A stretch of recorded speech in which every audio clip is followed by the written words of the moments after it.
What's up everyone, Anwar Thinks back once again, and today I'm going to be telling you about the top 10 soccer rookies for you to invest in.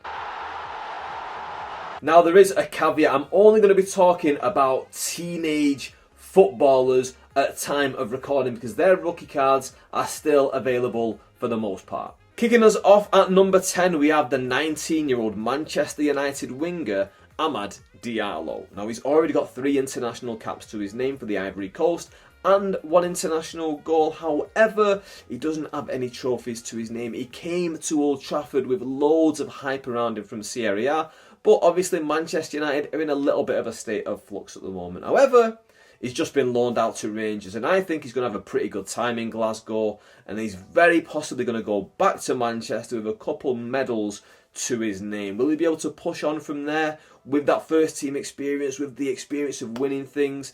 At the same time, at Manchester United, there's been a few things going on recently that I think you all know about that I don't really need to cover in this video, which that may end up giving him more game time because the fewer attacking players you've got, hey, more players get more game time. Number 10, Amad Diallo. Coming in at number 9, we have the 19-year-old Barcelona midfielder Pedri. He's already got 10 international caps for Spain and he's already won 1 Copa del Rey at a time when Barcelona aren't as strong as they used to be. Will they get back there? I absolutely think they will, and I absolutely think Pedri could be an integral player in the middle of the park for them for years and years to come. Not just them though, there's also Spain. They've won massive major trophies themselves in the last few years. I don't know if you know.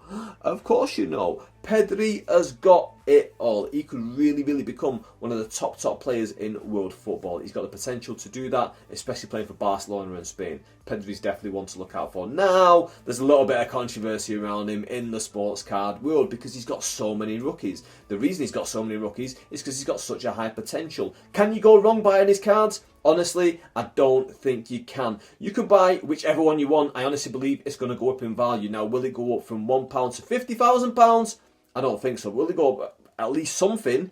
Yes, and if you're making money, even if it's just a couple of quid, you're winning. You're winning, aren't you? Especially in a hobby when you're doing stuff that you enjoy. Now, if you can get like a super fracture of his, an autograph card, something like that, of course, you've got a high chance of it doubling, tripling, 10 times, 20 times in value, etc. However, there's loads to choose from. Which one should you buy? Hey, that's completely up to you. I know which ones I'm buying. I'm going to talk about that in a future video. So hey, hit that subscribe button down below. Ding that notification bell and you'll know when I make that. Coming in at number 8 and the third 19-year-old in a row is Real Madrid's midfielder Eduardo Camavinga. Now, I've spoken about this player so much on this channel. I mentioned him in my top 10 soccer cards you should invest in 2022 video, which if you've not seen, go and check that one out after this one. I also mentioned him in the soccer cards to invest in before the World Cup 2022, where I mentioned 1 player from each country that's qualified so far. And now I'm talking about him again in the top 10 teenage rookie cards for you to invest in right now in 2022. Let's look at some of his stats though. 3 caps for France already. Even though he was born in Angola, he's chosen to represent France. Obviously, he's going to get a higher chance of winning something if he plays for France. He's already got 1 international goal, and playing at Real Madrid, he's already won 1 Supercopa de España, which is not a real marquee trophy, but hey, it's still something to put on the list. It's still a medal to wear around his neck. Eduardo Camavinga, I think the sky's the limit for this guy. He struggled a little bit this season, let's be completely honest. He's not really found himself in that Real Madrid side as much as people expected him to. But I think with a little bit of time, a little bit of patience, he's really going to come good for them. Number 7 is another player that I've mentioned, I think in both of those videos as well. It's the 17-year-old Barcelona midfielder Gavi. Again, he's playing at Barcelona at a time when Barcelona aren't the best, so he hasn't won anything just yet. However, he's already got 4 Spain caps at the age of 17. He's clearly someone that the people at Barcelona and Spain think very highly of, and if they think that highly of him, hey, who are we to argue? Coming in at number 6 is the 19-year-old RB Leipzig midfielder Ilaix Moriba. He's already got 5 international caps, but he's from Guinea, so they're not an international powerhouse by any means, so don't really expect him to win too much, if anything, on an international level. However, one thing I do expect from him is to have a glistening club career. He's come through at Barcelona and they've had to sell him to RB Leipzig. Now, you might be sat there thinking, like a lot of people have been, thinking, hey, Ilaix Moriba, Barcelona youth talent, they've let him go. They don't let their youth talents go. He mustn't be any good if Barcelona are sold him, but that's not entirely the case. If we look back historically, look at players like Gerard Piqué, they let him go to United at a young age, they brought him back. Look at Cesc Fabregas, they let him go to Arsenal at a young age, they brought him back. It's just happened again with Adama Traore, whether he's on the level of a Piqué or a Fabregas is a different story. But with Ilaix Moriba, what happened was he was playing hardball behind the scenes. He wanted a bigger contract than what they were willing to offer him, so they said, listen, go get your money elsewhere, we'll sell you, we'll get a bit of money for you. And I think that they're probably going to try and bring him back in a few years' time when they're in a bit better financial position. Because let's face it, they've had to let go Lionel Messi, the greatest player of all time, because they just couldn't fit everyone within that wage structure. They were struggling financially. So listen, the fact that they let him go, it's not proof to the fact that he doesn't have potential. In fact, it's more proof of Barcelona are struggling financially. I think Ilaix Moriba's going to have a good career. In fact, he won a Copa del Rey when he was at Barcelona, so he was in the mix there. It's just they couldn't afford him, but where's he going to go after RB Leipzig? That's a very interesting thing to think about. Coming in at number 5 is the 18-year-old Borussia Dortmund centre midfielder, Jude Bellingham. This kid has got a lot going for him. He's only 18, but he's got 10 England caps already at a time when England got to the Euro 2020 final. He was in the thick of it. He was in that squad at a time when England have done the best they've ever done in the European Championships. He has got such great potential. He was at Birmingham City and he didn't want to leave Birmingham City, but I think, was it 30 million that Dortmund paid for him? And that basically saved City, Birmingham City that is, as a club. It basically saved them. Like he's a hero to them. I think they even retired his jersey as a teenager. That's unheard of, but it's because he saved the club. And I'll be honest with you, I think he did a great thing. I think he'll even end up going back there at some point in his life. He's already won 1 German Cup. He's already got a runners-up medal at Euro 2020. What's Jude Bellingham going to achieve in his career? Will he go back to the Premier League at some point? I believe he will. I think he'll end up at probably a Manchester City, and I think he'll win loads and loads of stuff. But for now, he's in Dortmund. He's going to struggle a little bit with the league because Bayern Munich are just so overpowered in that league. But I think he can pick up a few things, like I say, maybe more German Cups and stuff like that. But hey, such a great career ahead of him, and I think everyone knows it already, and his rookie cards are already pretty hard to come by. And at number 4, we have Bayern Munich's attacking midfielder, Jamal Musiala. He's only 18 years old, but he's already got 10 caps for Germany and 1 goal. And I think he's the player on the list with the most medals to his name. He's got a Bundesliga. I'm going to read it off here. He's got a German Super Cup. He's got a European Super Cup. And he's got a World Club Cup. I didn't want to miss any of that out. A lot of people see him as a real powerhouse for the future of world football. A lot of people are looking at him like he could be the next Haaland, the next Mbappe, the next Messi, Ronaldo, you know, on that kind of level to really come through and just dominate world football. I think he's got a very exciting future ahead of him. Coming in at number 3, we've got the 19-year-old Barcelona attacker, Ansu Fati.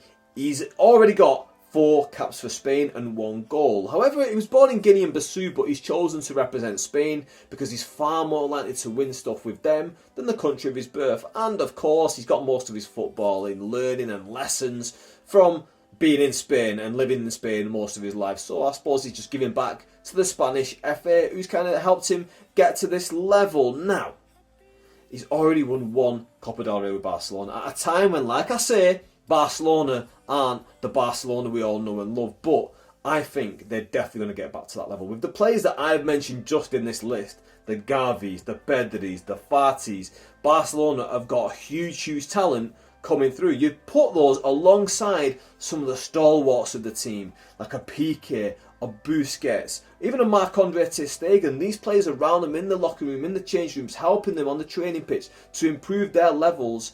I think Barcelona have got such potential to get back to where they were. Now look at the players they've just brought in.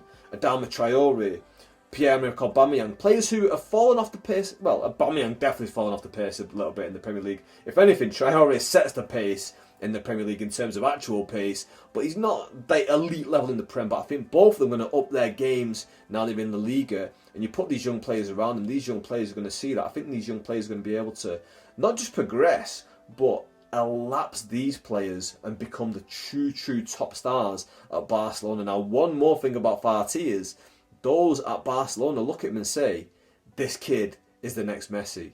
Which, what massive praise is that? You're being told by the people who had Messi around them that this kid, Fati, he's the next one. So, hey, how can you not invest in him? Coming in at number 2, we've got another entry from Borussia Dortmund's midfield. We've got the 19-year-old Giovanni Reyna. The lad has already got 9 caps for the USA and 4 international goals, which straight away, what a great record. 4 international goals in 9 games for a midfielder is absolutely champion. But the surprising thing is, for an American international, he was born in Sunderland. Sunderland! I love this beautiful parallel that you got going on and this beautiful thing that's happening at Borussia Dortmund right now. We've got these 3 great youngsters. Erling Haaland, who is in his 20s, so he doesn't make the video, spoiler alert. He was born in Leeds but represents Norway. Jude Bellingham, born in Birmingham. That's a bloody tongue twister, isn't it? Bellingham, born in Birmingham, who represents England. And then Giovanni Reyna, born in Sunderland, who represents the United States of America. I love how all that goes on and they're all playing at the same club, where he has won 1 German Cup. I don't expect him to go on to win masses of things in Germany because, like I said earlier, Bayern Munich have that kind of hold on the German league. I think Giovanni Reyna will win more stuff in his career. I think he'll probably win some cups maybe if he stays at Dortmund for a long time. But I think if he moves out of the country, maybe to a Serie A, Juventus, maybe to the Premier League, maybe a Man City would pick him up, maybe a Chelsea, I think he might win stuff there as well. I think Reyna's got a lot of potential. I've not talked about this. Why was he born in Sunderland? Because his dad, Claudio Reyna, another American international, was playing for Sunderland at the time. In fact, it's not just his dad who was an American international. His mother, Danielle Egan, was a professional footballer as well. And his granddad, Miguel Reyna from Argentina, was a professional footballer. Not to the level of a Claudio or a Giovanni, but still to a good level. But I was going to finish off, but I have to mention this. Because if we're talking soccer cards, we have to mention the true facts of life. When it comes to soccer cards, the market is dominated by America. So Giovanni's cards are going to be inflated. His price compared to someone like an Ilaix Moriba who represents Guinea is just going to be so inflated. So if you get a parallel, a rookie card, a superfractor, refractor, patch card, whatever it is, if you get anything Giovanni Reyna, automatically the value of it will be that little bit higher. But with the World Cup coming up around the corner, if you're buying this cards now, the likelihood is that, first of all, America will qualify. Then if they put on a good show, you very possibly might do very well with one of those cards. But hey, you just never know what's going to happen in soccer. And finally, your number 1 teenage rookie player to invest in soccer cards is the 17-year-old Borussia Dortmund striker Youssoufa Moukoko. He's already a Germany under-21 international. He was born in Cameroon, so he could represent either team at international level. But this teenager, woof, has he got it all. He was the youngest player in Bundesliga history at 16 years and 1 day? He was the youngest player in the Champions League history at 16 years and 18 days. He's already got a German Cup to his name. He has already signed, at age of 15, bearing in mind, a €10 million deal with Nike. Not just do Dortmund believe in him, not just do Nike believe in him, Germany believe in him, Cameroon believe in him. Hey, you could be an atheist and you believe in this guy. Youssoufa Moukoko has got so much going for him. He's a 17-year-old. He's got a massive future. Look into him. He is going to be an absolute megastar, in my opinion.